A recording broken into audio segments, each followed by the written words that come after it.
हॉटेलच्या निविदा प्रक्रियेतून बाहेर पडण्याचा संजय शिरसाटांचा निर्णय। आरोप करणाऱ्यांनी हॉटेल विकत घेऊन फायदा करून घ्यावा असा उद्विग्न सल्ला।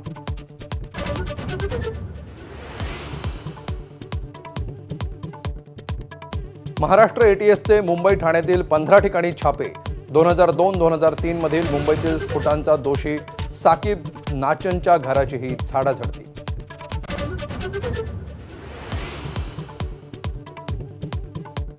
राजेंद्र हगवणेचे मेहुणे जालिंदर सुपेकरांच्या काळात शस्त्र परवान्यांची खैरात। 400हून अधिक शस्त्र परवाने वाटल्याचं समोर। नाशिकमध्ये 2 राजकीय नेत्यांकडे लग्नाची चर्चा। ठाकरेंच्या शिवसेनेच्या नेत्याच्या घरच्या लग्न सोहळ्याला शिंदे जाणार। संजय राऊतांची ही उपस्थिती, तर फडणवीस पुतण्याच्या लग्नासाठी नाशकात।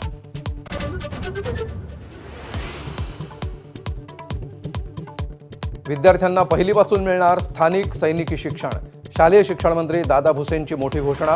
माजी सैनिक, क्रीडा शिक्षक आणि एनसीसीचे शिक्षक शिक्षण देणार।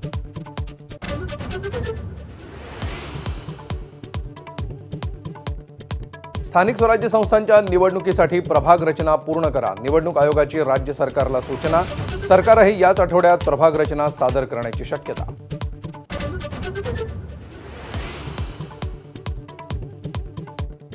आयपीएलला मिळणार नवा विजेता। बंगळुरू समोर अंतिम सामन्यामध्ये पंजाबचं आव्हान। पंजाबची मुंबई इंडियन्सवर 5 विकेट्सनी मात। श्रेयस अय्यरची खेळी निर्णायक।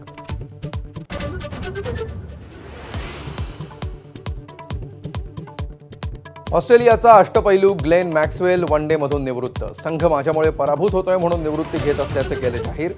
149 वनडेमध्ये मॅक्सवेलच्या 3990 धावा तर 77 बळी।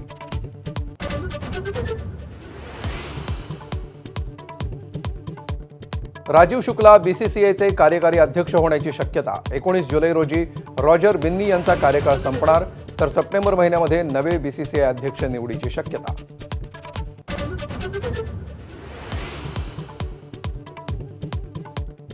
आषाढीसाठी शेगावातील संत गजानन महाराजांची पालखी पंढरपूरच्या दिशेने रवाना। यंदा पालखीचं 56वं वर्ष। गणगणगणात बोतेच्या गजरात संत नगरी दुमदुमली।